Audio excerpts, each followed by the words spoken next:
What's up, Joey? What's going on? Good to see you, buddy. I'm glad you're in town. Yeah, good to see you too. It's nice to be here. Excellent. In the town now, end of this week and the weekend. Yep. Yep. I assume business. I assume it's customer meetings and continue supplying tools. Yeah, work with staff. Just try to help some efficiency, and of course get to do this. So it's good to spend some time with the people supporting me, and you. Yeah. No, I appreciate you coming out. Had a good time last night. The answer is quesadilla burger next time. Absolutely. It's a great burger. It looked great. All right. That's a good burger. And you're staying in town through RE Plus, right? So that's next week for us. Absolutely. Looking forward to the conference? Absolutely. Yeah. What do you look forward the most? Well, just say about this conference. This one's a little bit new, but I love all the technology being in the same room.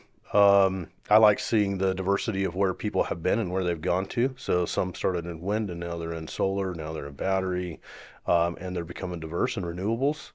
I think that's an important piece to this conference. And then just getting to see people that you worked with for, 25, 30 years. You've been going to conferences a long time. I've been going to conferences a long time.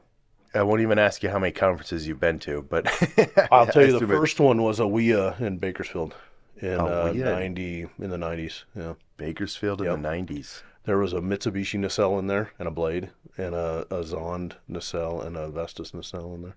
Wow. Yeah. I don't know if I remember that.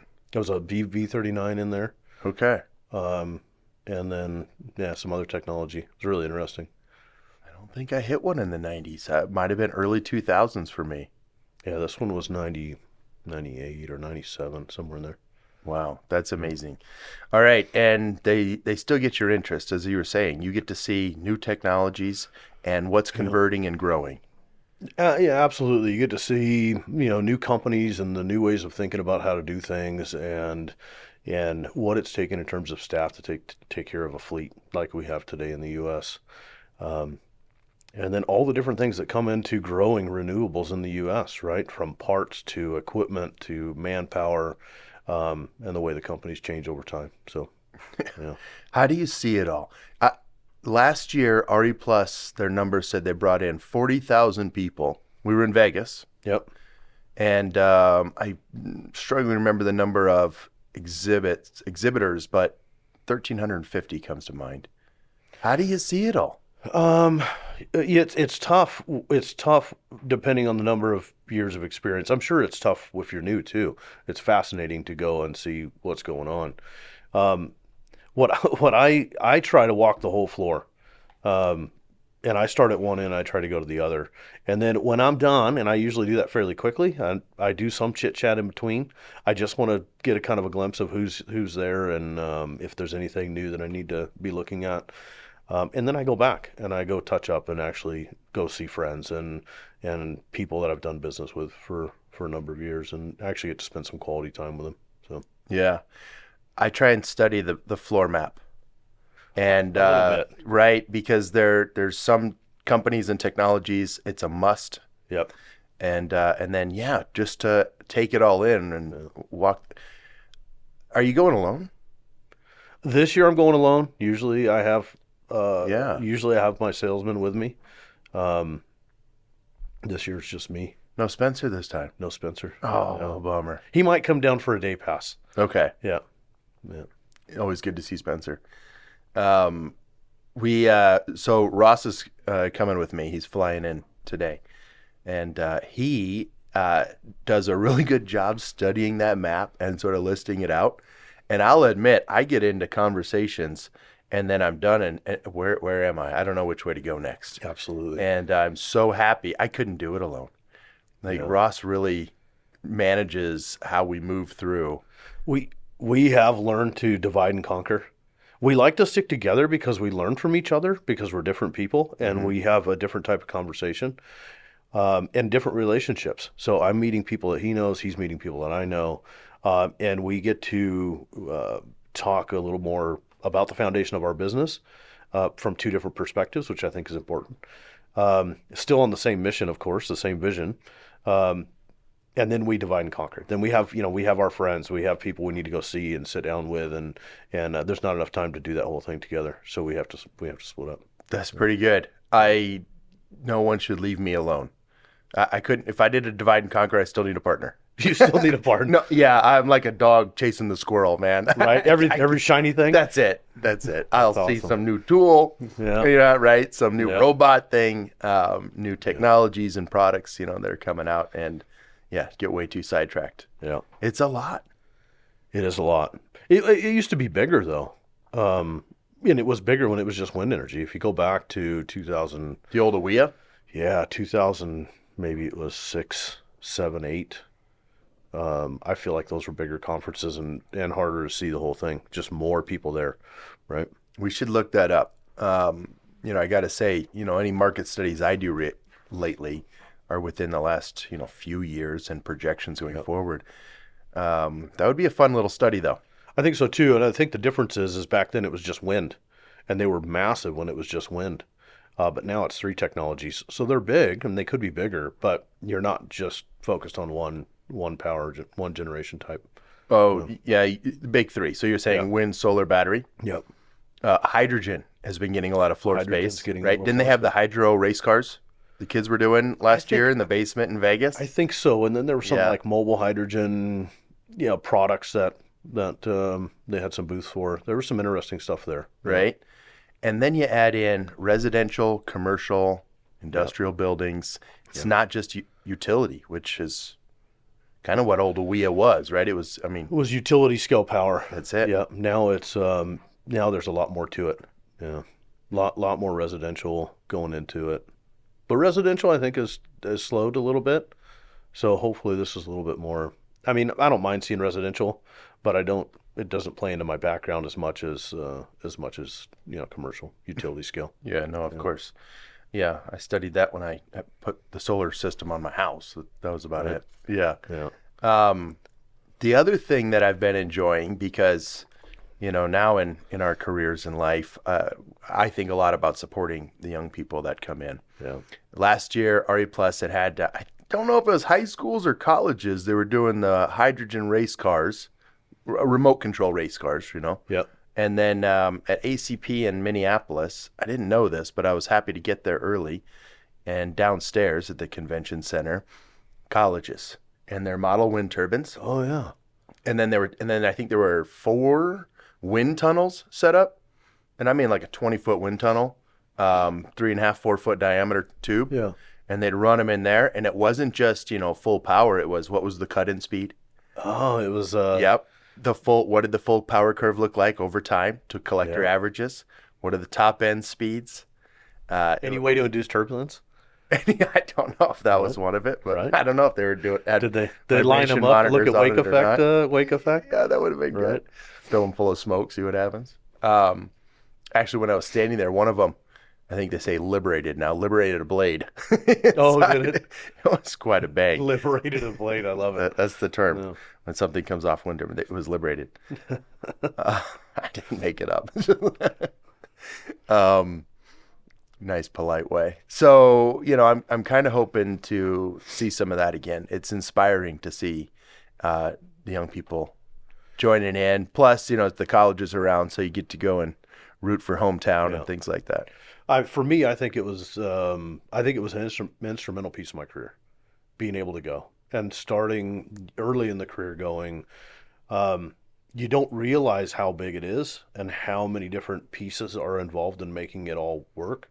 So going to the conventions and getting to meet the people and the companies that are involved opened my eyes that it was actually a career, right? There was actually more to it than just, pumping grease in a generator and going to the next one. So it made me want to stick to it. It made me want to lean in and focus on it. Yeah. I was blown away about how many companies and job types were available. The first ones I went to. I don't know if I remember my first one anymore, but I can remember some of the early ones, but I couldn't even tell you. I think one was Vegas. But anyway, when I was, technician, so I was on the crew to haul in the wind turbine and put up the booth. And, right? I was working. And I got to walk around a bit and was just blown away about how many companies, these different jobs. I went to school in Tehachapi and started work here. For all intents and purposes, I thought that's where it existed. Same. And, Yeah. Denmark or something. Yeah. An old wooden windmill.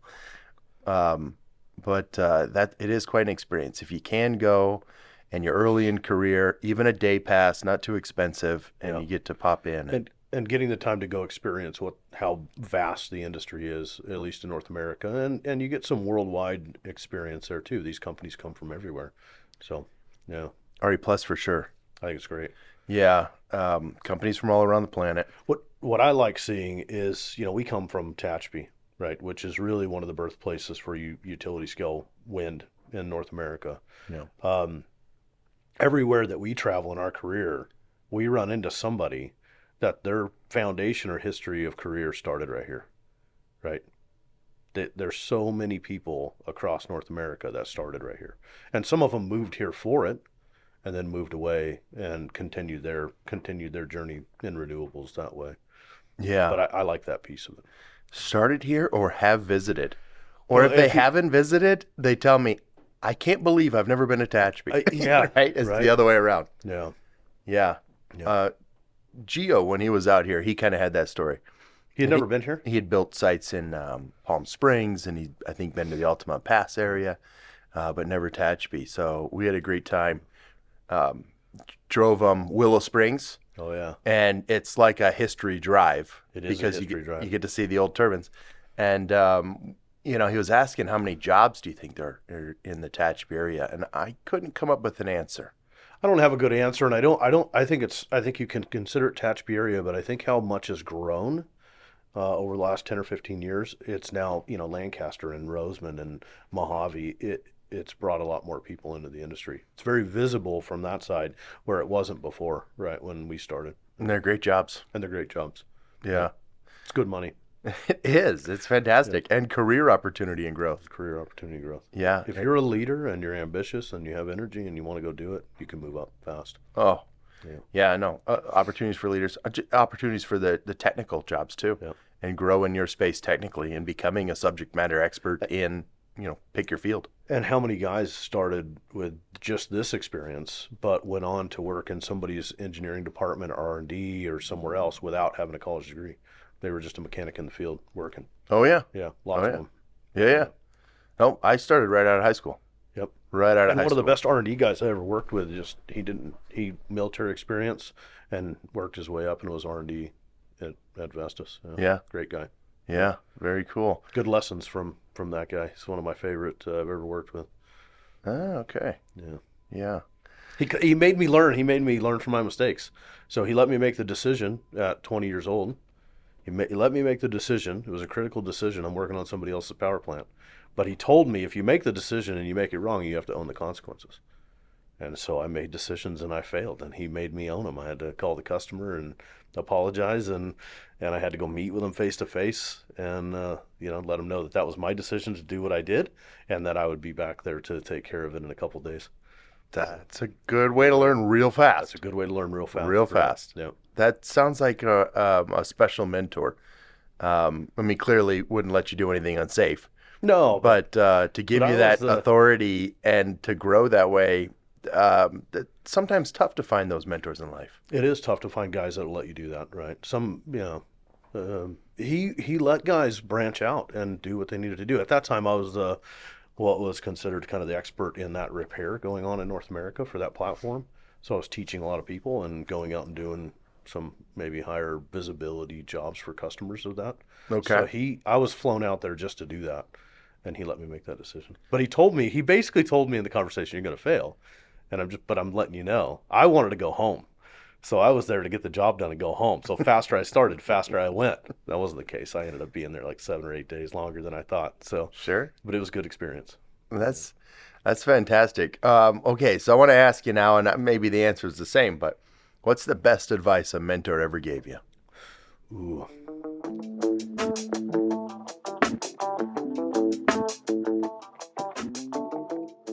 We'd like to thank our sponsor, Altair Energy Services, and their highly trained, expert technical staff. leveraging decades of renewable power management experience into customized solutions for everyone to meet their energy goals and contribute to a better future for all. Altair's team of hardworking, respected experts are providing full-scope, turnkey repairs, planned and unplanned maintenance, system upgrades, fully autonomous technical crews, supplemental staffing, and customized dynamic scheduling to fit your power production needs. Contact Altair at info@altairenergyservices.com and learn more about their wide range of capabilities across multiple power technologies and platforms. Do what you say you're going to do, right? Say do. Yeah. Yeah. So you tell somebody you're going to do it, you follow through and you do it, right? It doesn't matter if it's perfect. It doesn't matter if you don't get all the way where you said you were going to get, but the fact that you stuck to what you said you were going to do and you gave it everything you had to get there, that's the best advice. Yeah. It's a great one. It's such a short summary that unpacks a lot, right? It speaks to build your own integrity, Yep. right? The hard work mentality. Yep. Yeah, right? Follow through. Don't give up. Don't give up. Figure it out. Have some grit, right? It's not always a failure. There's always a great learning experience in the work through. So. No, they're not failures. They're those are growing opportunities. That's right. We were talking about this last night. If you have a new challenge every day, you're blessed with work. You're blessed. Right? Yeah. If you're dealing with the same challenge every day for days and weeks, probably something not quite right. Yeah, and I think each one of those teaches you something new. So it's your ability to want to learn every day as part of that process, right? So you're not afraid of the challenge every day or the hurdle every day if your mindset is wanting to learn every day, because it's just a good learning opportunity. Yeah. No, that's a good one. I'm gonna write that down. The say do. I always call it the say do ratio, but you gotta do what you say. Do what you say you're gonna do. Yeah. All right. Where did your career start? Here in Tehachapi? Here in Tehachapi. All right. Tell us about the origin of I mean, it is a couple of things. I was always fascinated when I was in school, because out of the playground I could see, wind turbines running in the background, but I didn't know anything about them. And I was a mechanic. My dad's a great mechanic, and he was always working on something and helping friends and, fixing our cars and motorcycles and friends' cars and motorcycles, and really volunteering his time for that. But in doing that, I was fascinated with what he did. I was always around it. So I learned how to use tools and take things apart at a very early age and put them back together. I understood the mechanical aptitude of it, right? And how things work mechanically. And I think that favored my curiosity and what was going on with the new turbines. And those skills still translate today they do with young people today. I think so too. You have a little hobby and interest in mechanical Yeah, things. you know how to use it. You know how to use a screwdriver the proper way. You can go work on a wind turbine controller, right? Yep.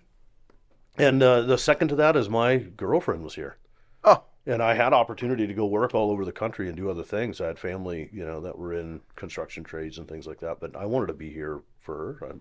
I was committed to that. So I just started hunting down a job in wind. And I got an opportunity. It's a very interesting opportunity. I got to thank Eddie Bullard at Calvin Resources. He's a great guy. And they would hire seasonally young high school kids in the summer to do a round of maintenance, oil change maintenance on their fleet of wind turbines.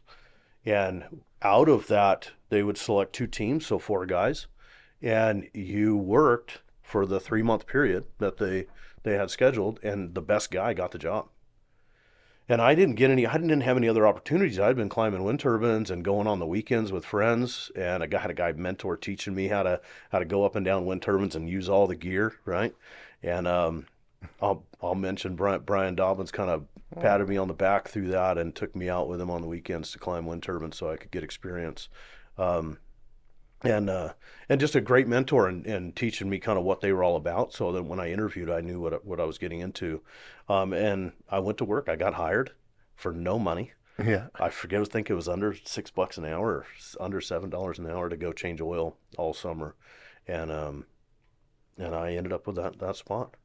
I beat the other guys out. What a homegrown startup. Yeah. Yeah, homegrown startup. Yeah. Very cool. And it was nice. So you quickly found folks because you were willing to work hard and had an Yep. aptitude that people came And alongside and gave you some advice. and was consistent, It right? was consistent. So I was confident in my ability to turn a wrench and keep things working the way they were designed. What year was this? 90, 95, I think. 95? Yeah. Yeah. 90, maybe, yeah, 95, 96. What was here in 95? There were Vestas, Bonus, Micon, Energy Micon, Nortank, Nortank, Lowland, Winmatic. Matic. Yeah. That's right. There was more than that. Mitsubishi, 250s. Yeah.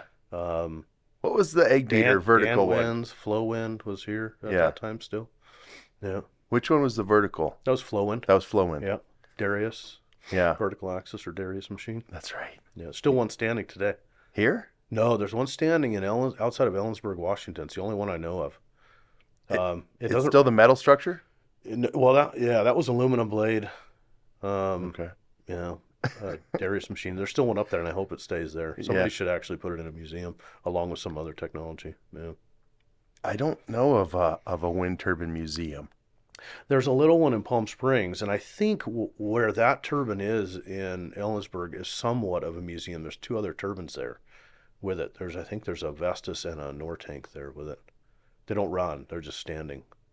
In Washington. Yeah, That's cool. it's super cool. You're into the history. You're into the history of it. I love seeing where it came from and looking at some of the old pioneers and testing that went on in Tehachapi with, every company in some way, shape, or form has brought technology here and tried it, Yeah. right? Yep. And I don't know the name of the companies. I mean, some of them, but companies from Italy and France and Spain and brought some sort of a turbine to Tehachapi and decided to test it. And Eddie was a great historian from back in the day because he experienced some of it, right? And he got to watch these guys try to put their turbine up, and he watched them. A month and a half they built a new turbine and tried to run it, and there's some really funny stories around that where the guys would all park like they were in a stadium to watch this turbine fire up. And they were smart. They were upwind because you never know what's going to happen, right? Yeah. But they'd fire the turbine up and sling the blades off and never connect to the grid, and yeah.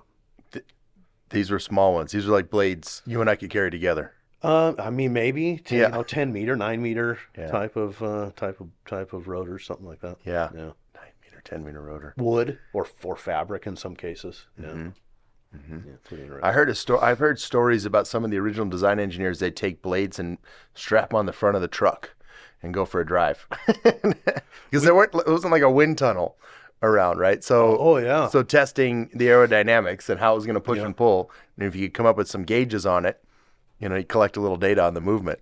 Yeah, you could watch the movement. You could watch the flex and feel the lift, and there was some data to collect there. Yeah. Pretty interesting. And some of the old ones are still standing here, but I don't know all the names or sizes. And I don't know if you do. I get asked a lot. I know most. I What are some of the 60 sizes here? 65 kilowatts are still running today from 1983. 83. From 1980, yeah. So some of the bonus turbines in the original Arbutus project are still running from 1983. Yeah, and same with the Nortank on the other side are still running. What makes the owner want to keep them running instead of repower? There's a good philosophy in why those are still running today, right? And I used to ask that question. That's why Eddie was such a good mentor. Why don't you change them and why don't you upgrade them, right? So if you look back in the history of turbines, everybody wants to get the extra kilowatt, right? They're trying to get them to cut in earlier. They're trying to get them to produce 10% more. And so a lot of owners back in the day would do weird things. They would put blade extensions in them and bigger blades and change nameplates on generators and, upgrade the generator and do some things that were probably against the law then, or outside of contract boundaries, with what they were connected to, right? Your power agreement, yeah. Yep. And test them out. But and they probably knew it, but what they weren't factoring in is how did it change the service life of the turbine, right? So you're trying to get more out of the same technology, bed plate, yaw system, gearbox, but you changed it drastically by trying to upgrade and get more power out of it. So loading is higher and torque is higher and things like that. And the turbines would fail, right? So the engineers designed them to do what they're doing today at 65 kilowatts. And Right. everything in that was designed that way, right? From the foundation to the tower to the loading. And Eddie's philosophy was to run it exactly how it was designed, right? You can upgrade lubricants, or you can maybe upgrade a product that was designed to do that one job, but don't go in and try to drastically re-engineer something that was already running perfectly and designed to do that job. And so we would just maintain them the same way, year after year, on the same schedules year after year. Oil changes on a group of turbines every year, so you were changing the entire fleet like every 3 years. And by doing that, the turbines, they liked it. They would just live in this climate. They would live. And so I think they had less than a 2.5% main component failure rate over 30 years. Yeah. And that's unheard of. You're not. I've never heard a number, but I don't think you're wrong. I'm not wrong on that technology. I got that from their engineer, years ago. That from 1983 till 2010, they had less than a 3% failure rate on main components. No one would put 3% in their model today. Not today. I No. never ran a 3% model. No. No. My model started at 5, and then it went way up from there. Sure. Depending on operating hours. Mm-hmm. Yep. And technology. And technology. A lot of changes. Yep. So, okay, they're here because they're reliable. Yep. I think is what I'm hearing. We talked a little bit about contracts, which I don't have really privy to or would share, but I believe the price is good in this area. It might be another reason to keep them there. I think you have to look at the load center around it, right? So if you're feeding into a good load, LA, metropolitan area, it could be Phoenix, it could be Vegas, it could be Sure. But as long as you have a good place to send the power, then you typically can get a decent contract and keep them running. Do you I hear a lot about the old days and the history from my buddy Willie in Bear Valley, Willem Taka. Yep, Do you know Willie? I know Willie. Yeah. Yeah. He lives in Bear Valley, and so I'll see him, some nights at the saloon for burger and a beer.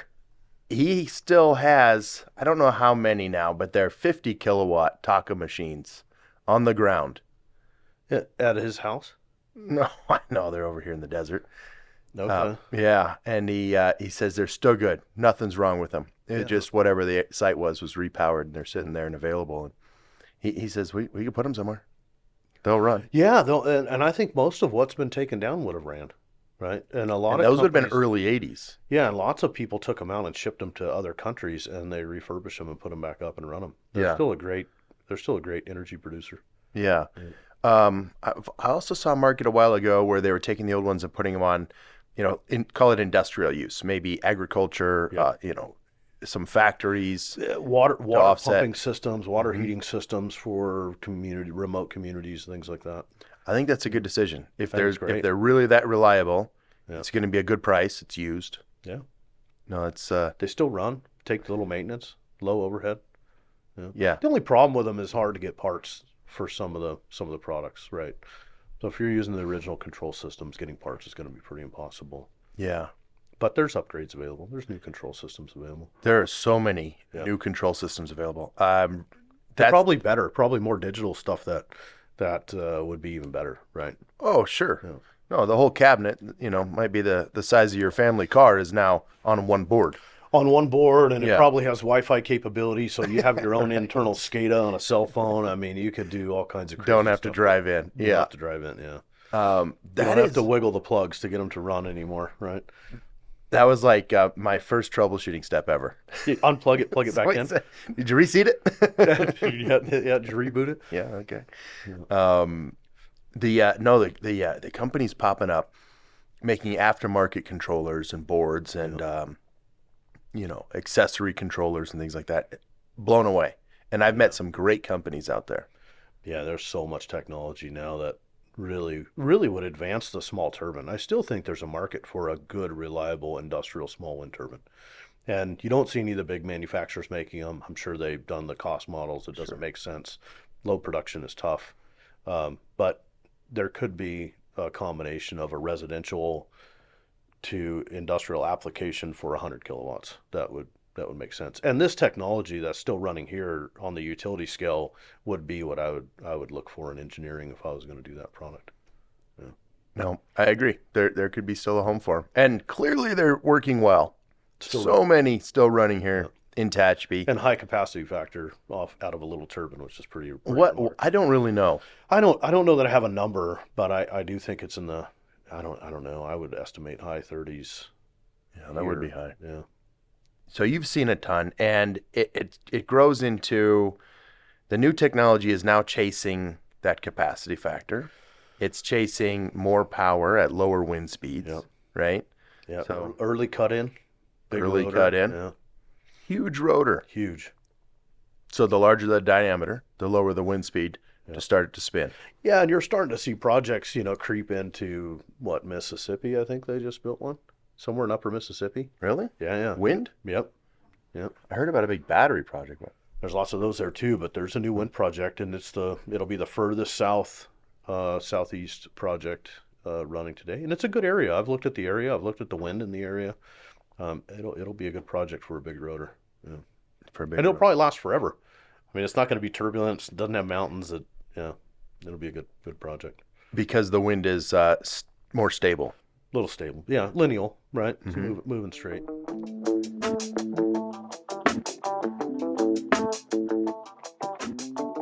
We'd like to take this time to thank another one of our wonderful sponsors, Podge Engineering. Podge Engineering, making wind and solar all we know it can be. Are your renewable energy assets underperforming or not performing at all? Did you expect many years of longevity and they're failing on you now? Podge LLC offers many customized, engineered products and solutions to get these assets back on track.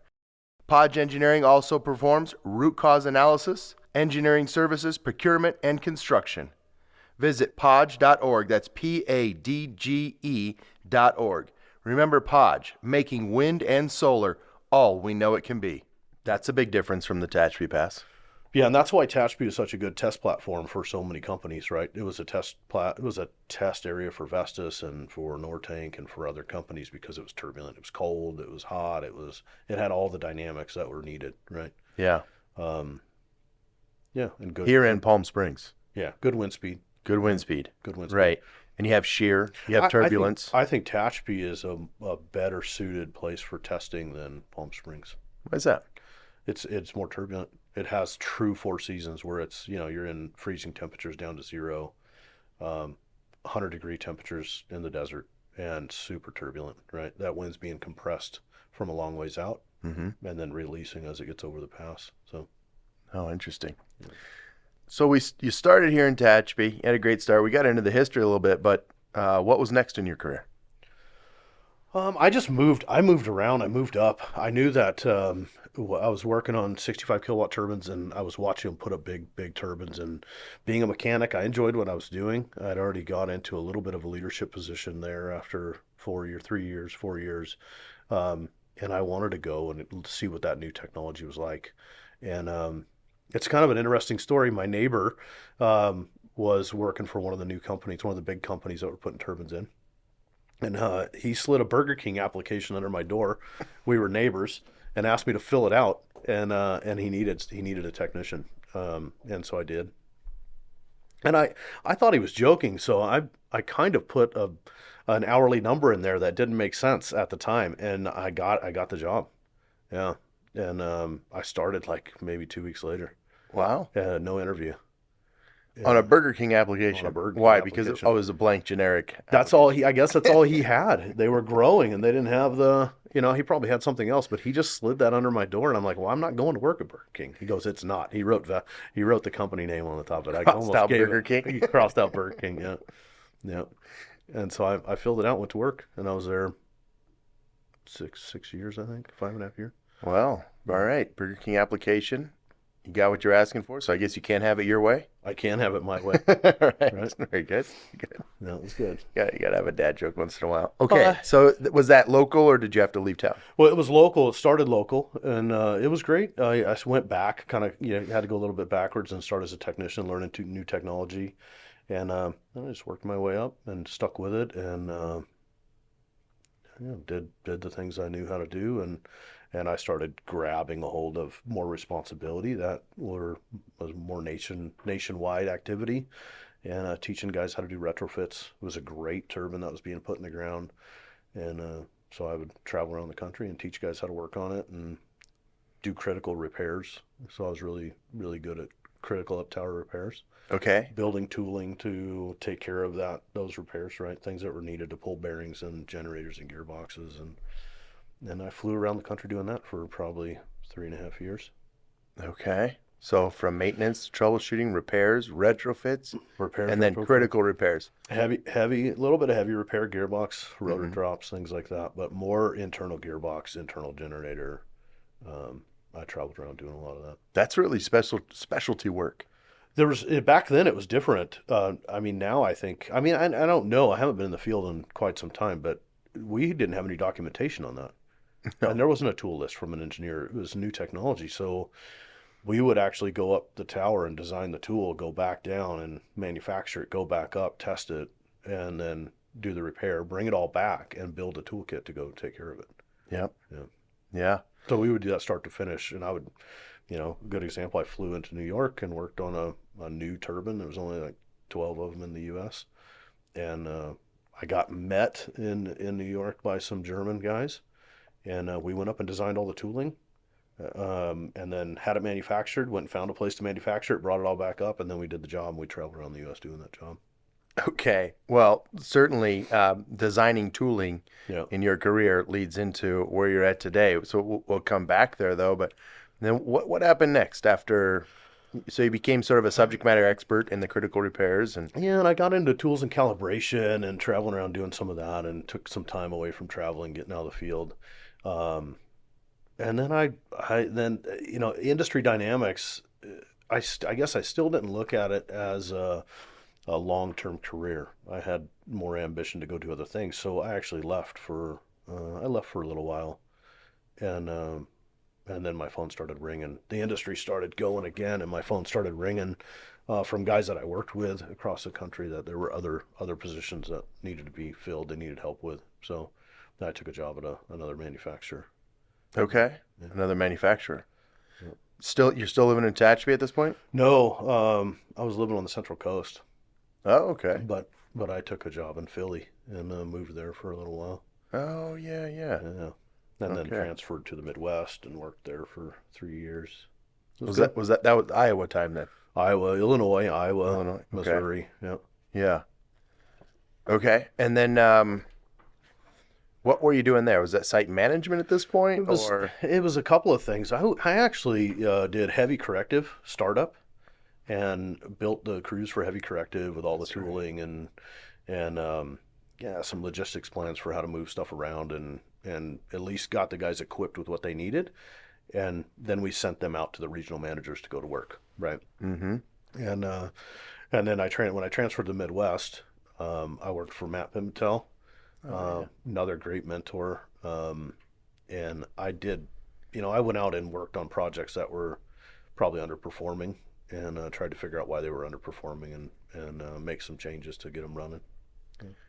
Okay. So then it's the specialty work on the turbines, critical repairs. Yeah. Then it's for the whole site Now we're doing site Now you're supervision doing- of whole project. and improving low performing sites. Yeah, low performing. So outside of the scheduled maintenance, timelines, and underperforming with availability, and maybe they had larger than normal heavy repair needs. So going in and taking care of that work and figuring out why we were behind schedule, why we were missing components to keep things running, and just making corrections there and getting the sites up and running the right way.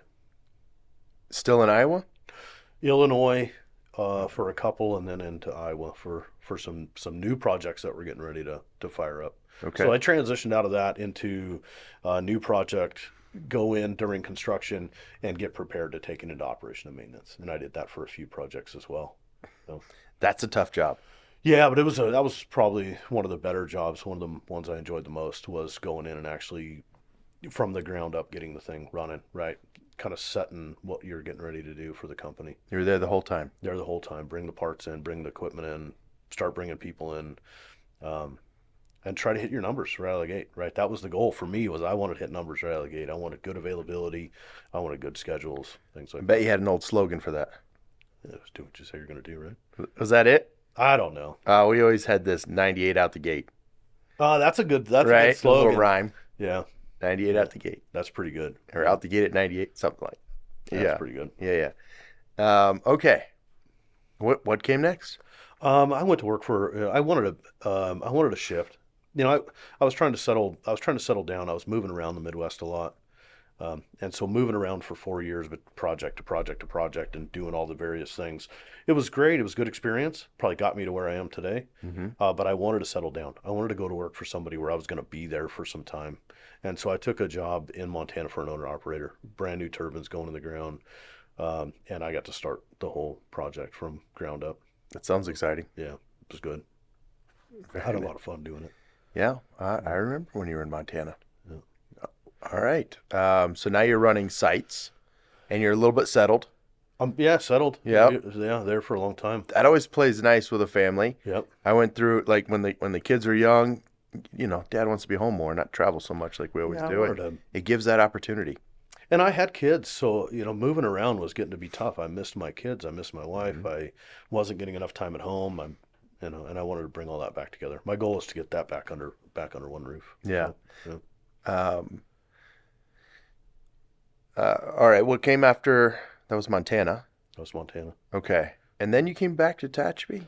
Yeah, I just tried to, I had in my career, I met a lot of people and saw opportunity all over the place. You network across the board and wanted to get into some business. Had done some business in the past, and I wanted to really branch out and do some business. So I had an opportunity here to do some business, and I came back to try that out. Yeah. I think, it's interesting. We do this sort of what's up career discussion bit on every one of our podcasts with our guest. You're giving us so much information on your career that is just invaluable to people joining our industry today. I love how organic the whole thing was, right? You got an opportunity, maybe a couple of different opportunities for jobs because you want to try different things. But then once you got in, you got to see what your interest was, and you were supported to grow in that space, right? You were supported to grow in learning the turbine, in, okay, you're great at repairing and retrofits. Can you design tooling? And now can you train the teams?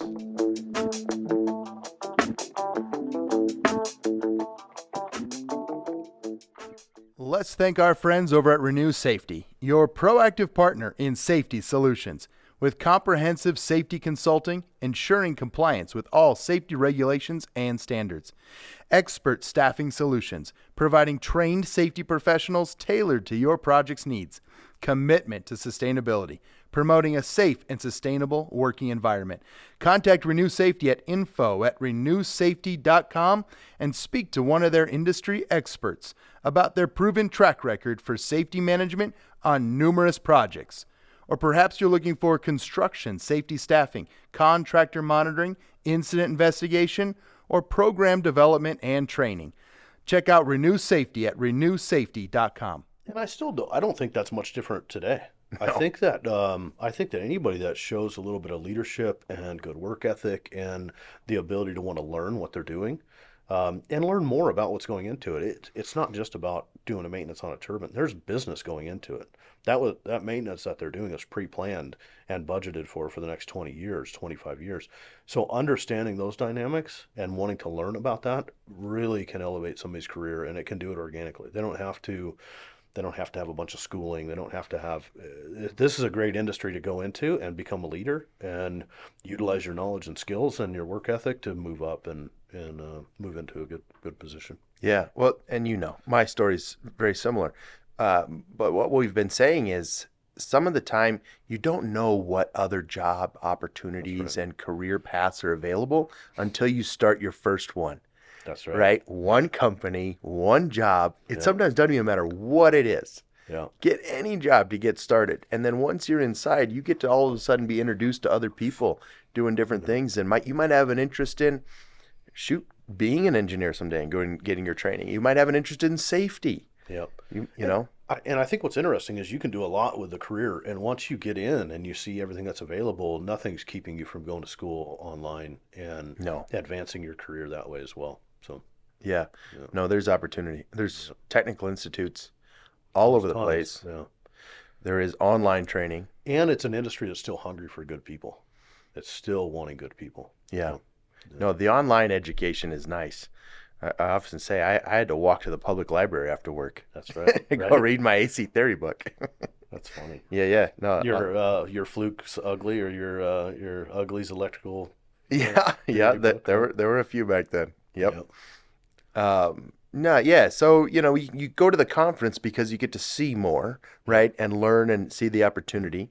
You get to network. You get to meet more people that have been in the industry with history Yeah. and knowledge. Yeah. That's Yeah. another really important part. Yeah, no, this is, the whole topic is near and dear to my heart. And, one of the efforts or initiatives of the podcast is to share that information, right? To share more digitally. And it means just telling our stories. So I'm so excited you're here doing it. Yeah, I love doing it. I mean, I think it's I never envisioned being where I'm at today, starting that long ago in wind and still being in the industry and loving it like I do today. I think I love it more today than at any time in my career. Me too. Yeah.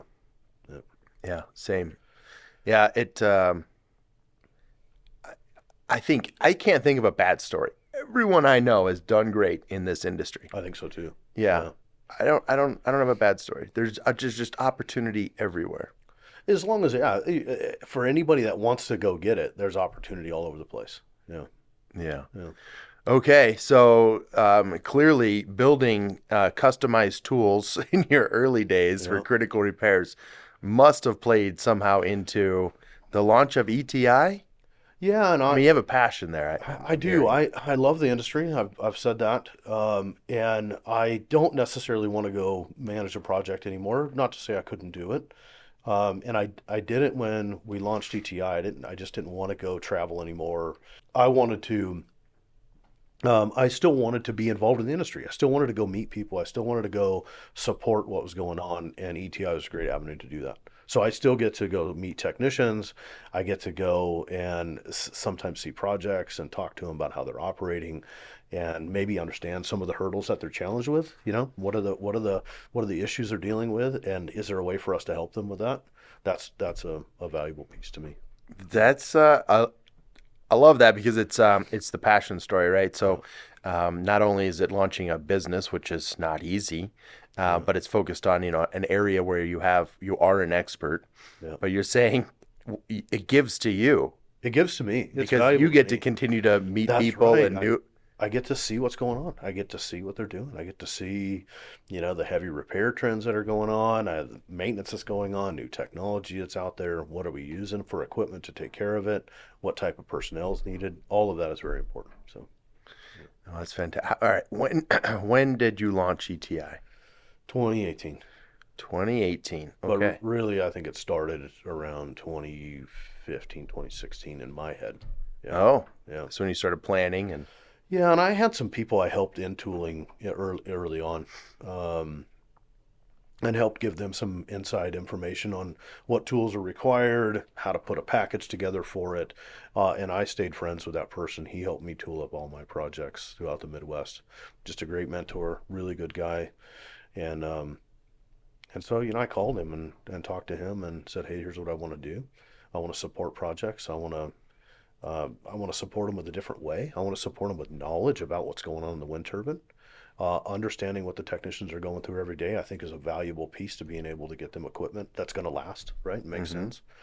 And it was just a good idea, right time. yeah, I think right reason, right? Yeah, yeah, right reason. It matches your experiences, expertise, and personal passion. yeah. I love working with you guys at ETI, but I got to say, my phone calls to you are not for a tool, but with a question. Right. And you're so helpful and sharing with information. It's refreshing, right? We have to do this job.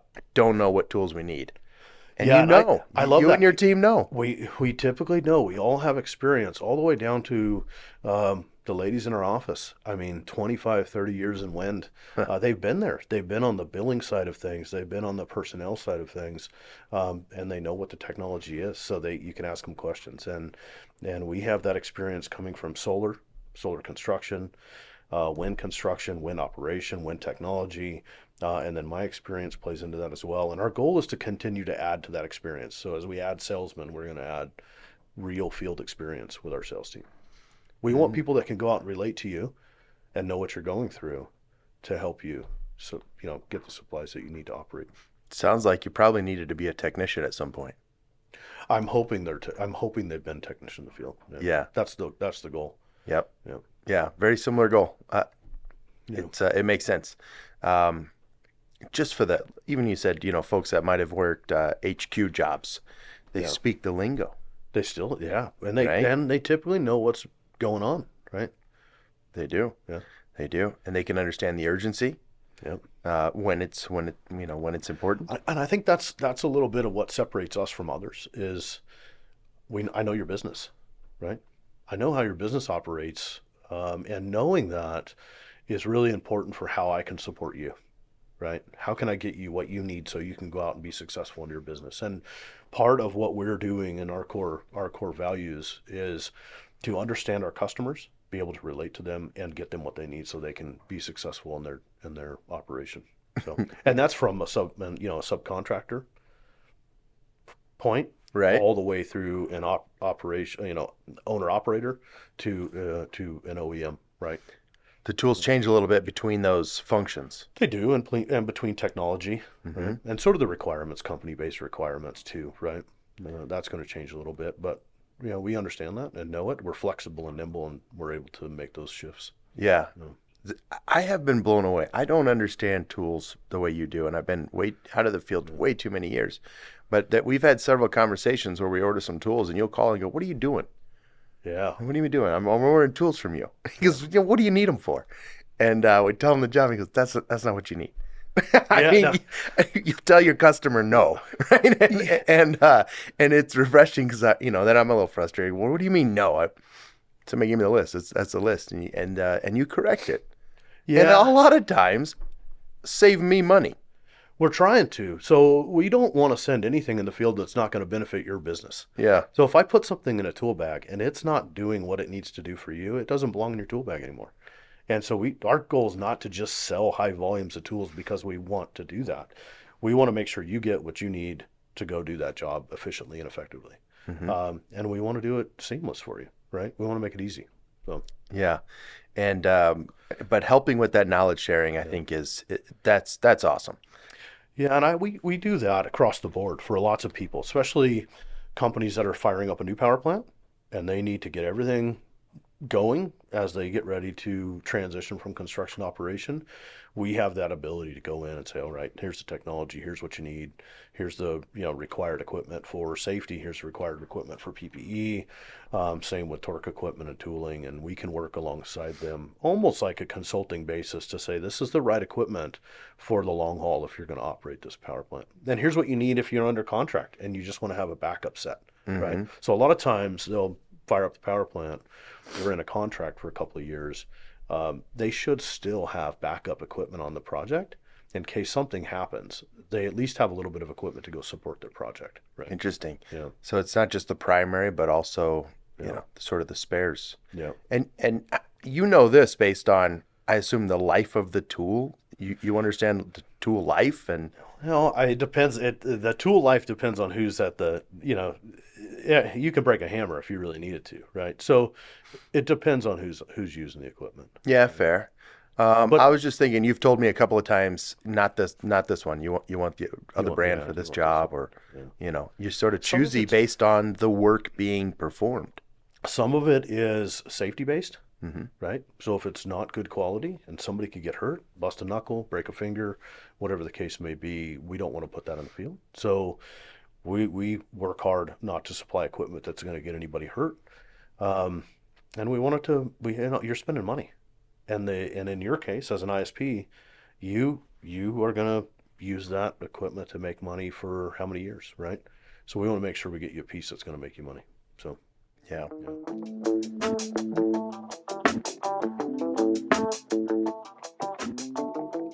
like to thank our sponsors, 3S Lift, a global supplier of safety and access solutions with a focus on wind energy. Their innovative ladder-mounted single technician lift called the Climb Auto System completely eliminates the need to climb ladders up to 120 meters. And if you've ever climbed in the freezing cold of North Dakota or the sweltering heat of South Texas, you know the safety and efficiency value that this product brings to wind technicians and owner-operators. In North America, 3S has installed over 15,000 of these lifts and are installing 200 per week. If your site is still climbing, you should contact 3S Lift at info@3samericas.com to get your quote to retrofit your turbines, or go on their website, 3slift.com, to learn more. No, I think that's part of the magic of ETI, and I appreciate you sending me some tools. You were telling me about this yesterday. This special grooves on the Phillips. I didn't know you had given me one, but I could have used that yesterday. Use that, right? Instead of I had to drill out and cut out a screw at home on a little motorcycle. The harder you press on that, that's probably one of our number one selling screwdrivers. I didn't even know it existed for a brand. But what makes it unique is the harder that you push, the harder that you turn on it, the harder it bites on the screw itself. So yeah. For reverse, or does especially for reverse. Yeah. Because it's sort of it does it both ways, but it has an angle, sort of like an easy out, right? So yeah. it's opposite your rotation. Yep. And I'll be honest, my favorite tool was the bottle opener. The bottle opener, right? Yeah, that suits. And those are collectors. My tool those kit. Are collectors items. They're collectors items. They are collectors items. Okay. There are guys that collect those from all over the world. Yeah. I got a couple back here. Got a couple back there. Yeah. All right, I gotta show you. Well, I don't think anybody realized that the cabinet key was actually a bottle opener. What do you mean nobody realized? That was the first thing I realized. Well, they issued me a bottle opener. They issued me a bottle opener. It's for cabinets, but it's for opening my beer bottle when I'm done with work. Right? And then this one I got in Germany. Yep. And there's some of those that are hoses as well. That's a good one though. Yeah, an old cable lug. Yeah. I've used it. I can't see the brand name anymore. That's fun. Oh, I can on the back. Clock. Yep. Clock. No. All right, collector's items. I like it. I appreciate it. I got a couple more. Now I can add to the collection. Yeah, appreciate it. Okay. What can you tell us? Is there anything trending when it comes to tools? I think there are some really interesting trends going on. From my background to now is way different. When we started, we didn't even have hydraulics. We didn't use hydraulics to torque and do maintenance, but hydraulics came into play, and that's been a huge proponent to what goes in a toolkit for doing maintenance and repair. But then we transitioned, and technology's taken us to electric, right? And electric is so efficient. It has its challenges too. It's still a big, heavy piece of equipment that you got to lug around. And with the torque numbers that we're seeing today on big turbines, sometimes you have to have some cantilever support to be able to hold the tool. Oh, right. Yeah, they're massive. But now we're seeing this battery technology coming in, and the battery technology is even faster and more efficient. But it has its place. Everything has its place, right? If you're breaking something in or you're doing 100% torque, you probably want to go with the piece of equipment that's going to make it through. Mm-hmm. Right, that job without overheating and then without damaging the piece of equipment. But if you're doing 10% checks, man, you can get away with the battery and be fast. Okay. Okay. And now you're seeing battery pumps, so you don't have to bring a generator, you don't have to bring extension cords, you don't have, the additional trip hazards or the hazard with hauling gas cans around. You can bring out a battery operated piece of equipment, and you can charge the battery off an inverter in the truck, and tension the base bolts. Yeah. Great technology. Unbelievable. Yeah. There's a few companies that have that now, so we're pushing those products. We like them. So we think they're good for the industry as a whole. So, I think the techs love battery powered tools.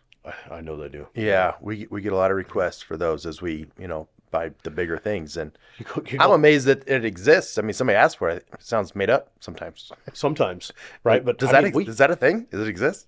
We use drills. I mean, we didn't have impact. You didn't have a Milwaukee impact No. for a 1/4 inch bit. We used drills, and we made drills work, and we would chuck up we yeah. would take an extension and make our own socket driver to go in the end of our drill. You bet. Yeah. Just an angle grinder and you were good to go. You were going, Yeah. yeah, you were good to go. I know how to make these. Well, I never used a grease gun that wasn't manual.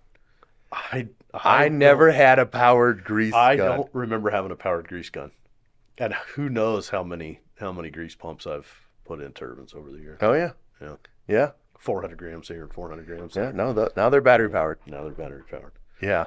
We move a lot of grease products. So we do, because we know the technology and know the industry, we're making some product better for what's going on. We're trying to make it much more efficient with less waste, right? So we have a grease pump that we put out that comes with a bag, comes with a heater for cold weather packages. Okay. It comes with a long enough grease hose that you can bring the whole pump up. You don't have to take it out of the bag.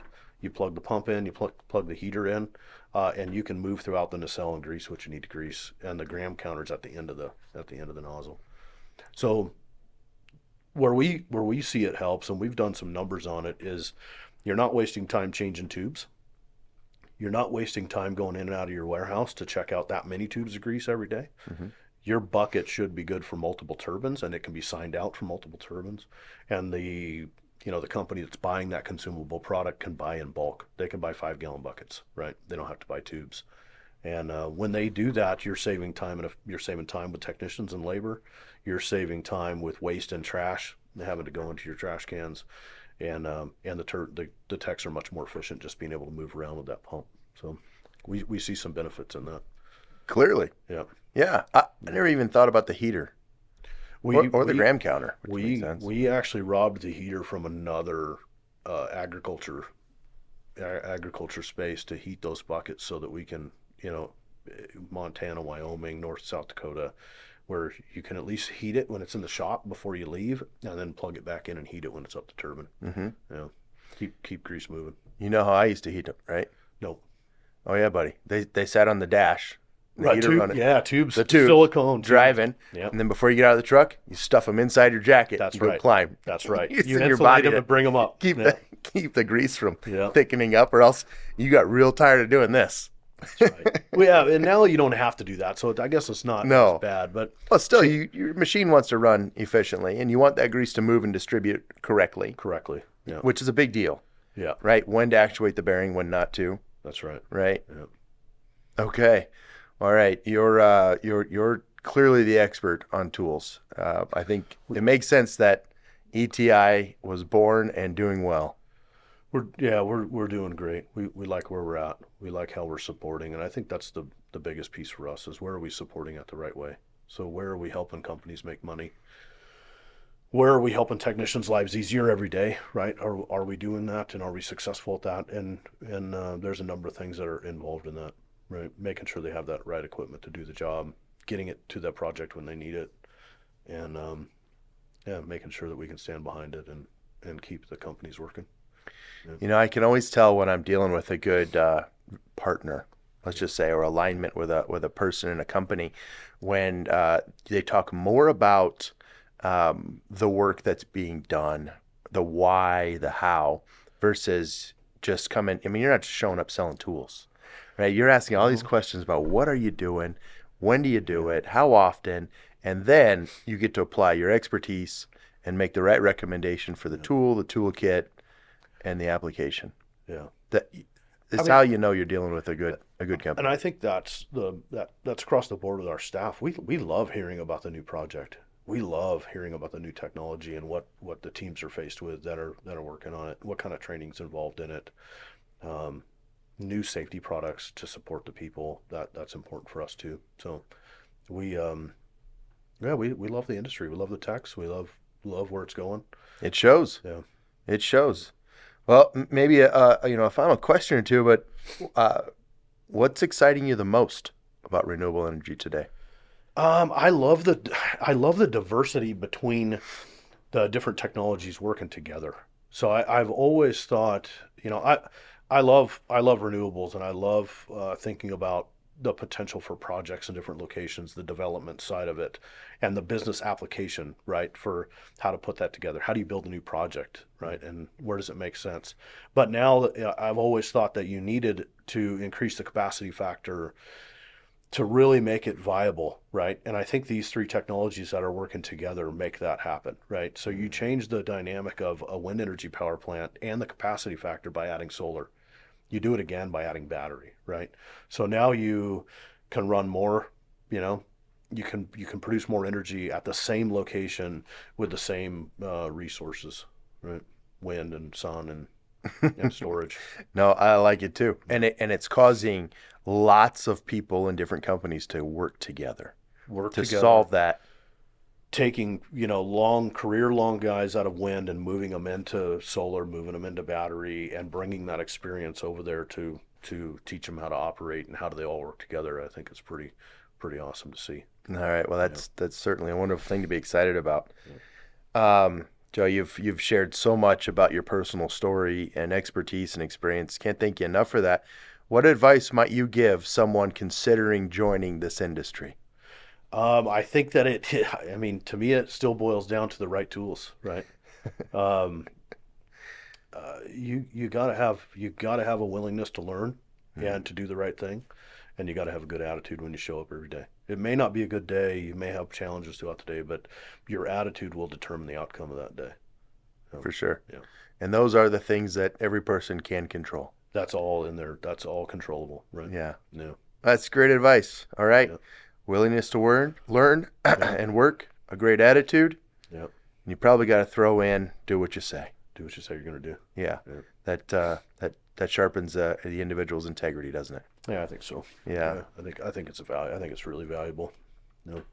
Okay. I'm just going to thank you again for thank showing up and sharing so much about your personal story. I think it's just invaluable to folks joining the industry or maybe young in their careers and think about their options. And then certainly you are the group to call for tooling needs, wind, solar, battery, and the experts in the space. So, and you're helping them build their kits. And you're a supply chain partner. That's what we are. We're a procurement partner. So we can take some of the weight off of what they're needing to do and what they're searching for. So we have a complete staff dedicated to helping them find unique products and building the tools needed for taking care of their operation. So yeah. And emergency, right? You got emergency situation calls. It happens. We'll jump through the hoops. Yeah. No, there's always something urgent. Yeah, it's all. We're always putting out fires, right? We can't plan for everything. Yeah. We try. That's Try. right. All right. This is great. I look forward to our time together at RE Plus here in a couple of days. Yeah, it's going to be fun. And thanks again for coming. Yeah, thanks for having me. All right. I Take care. appreciate it. All right. Bye.